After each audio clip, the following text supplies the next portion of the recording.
అన్న మాట్లాడిన తర్వాత నేను ఒక రెండు విషయాలు మాట్లాడదలుచుకున్నా. కాళేశ్వరం ప్రాజెక్ట్ అనేది 2019లో ప్రారంభమైంది.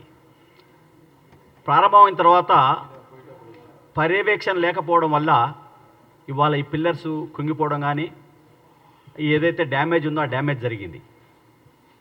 కాళేశ్వరం ప్రాజెక్ట్ 2019లో స్టార్ట్ అయిన తర్వాత మీకు 3260 కోట్ల నుండి అంచనా వ్యయాన్ని పెంచారు. ప్రారంభం అయిపోయింది.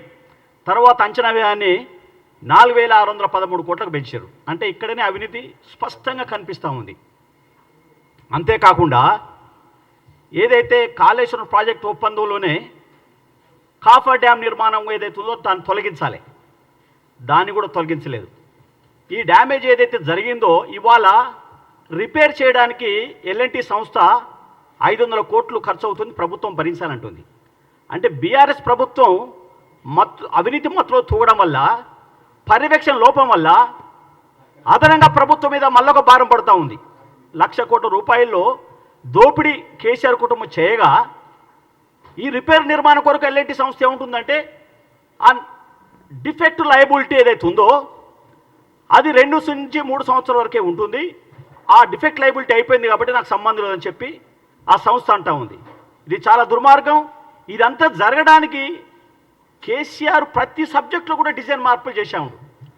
కాళేశ్వరం ప్రాజెక్ట్ అనంతే, మన సీతారాం ప్రాజెక్ట్ అనంతే, రంగారెడ్డి ప్రాజెక్ట్ అనంతే, నిన్న హెల్త్ సిటీ ఏదైతే వరంగల్లో పెడతానో అక్కడ కూడా ఏదైతే ఇంజనీరింగ్ ప్లాన్ ఉంటుందో దాన్ని రీడిజైన్ చేసి అంచనా వ్యయాలను పెంచడం జరిగింది. అంచనా వ్యయాన్ని ఎందుకు పెంచుతున్నాడు?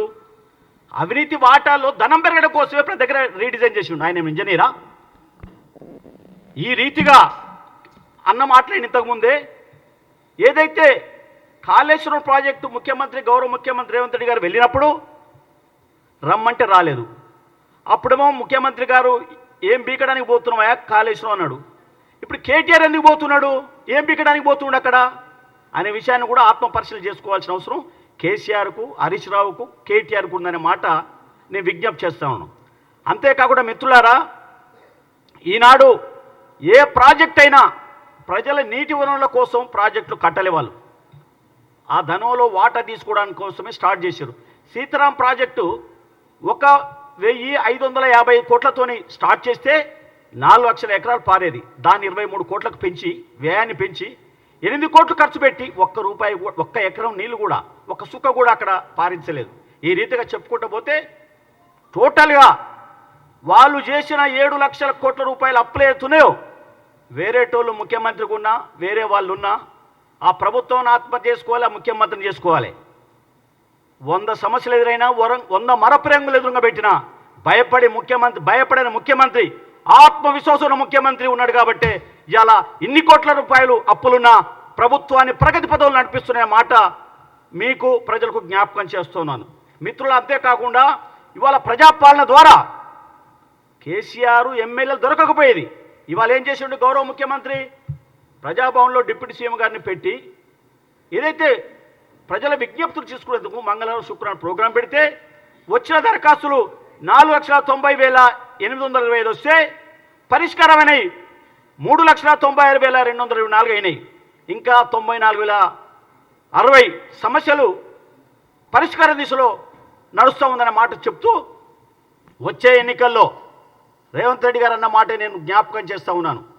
కేటీఆర్కు, కేసీఆర్కి, హరీష్ రావుకు దమ్ముంటే పార్లమెంట్ ఎన్నికల్లో మీరు సీట్లు గెలిపించుకొని ప్రజల ఆదరణ మాకుందనే మాట ప్రూవ్ చేసుకోవాల్సిన అవసరం ఉంది. రేవంత్ రెడ్డి గారి ప్రభుత్వం పట్ల ప్రజలకు, కాంగ్రెస్ పార్టీ నాయకులకు, మెజార్టీ పీపుల్కి ప్రగాఢమైన విశ్వాసం ఉంది. ఎక్కడ కూడా ప్రజాధనం దుర్వినియోగం కాకుండా, అవినీతి జరగకుండా పాలన కొనసాగుతూ ఉంది. ఎందుకొరకంటే ఇప్పటికే వాళ్ళు చేసిపోయిన అప్పులు ఎక్కువ ఉన్నాయి. ప్రభుత్వ ధనం దుర్వినియోగం కాకుండా కాపాడితే ప్రజా సంక్షేమ పాలన చేయడానికి అవకాశం ఉందనే మాట ముఖ్యమంత్రి గారు చెప్తా ఉన్నారని చెప్తూ ఏదేమైనప్పుడు కూడా ప్రజల్ని మేము ఒక అప్పీల్ చేస్తూ ఉన్నాను.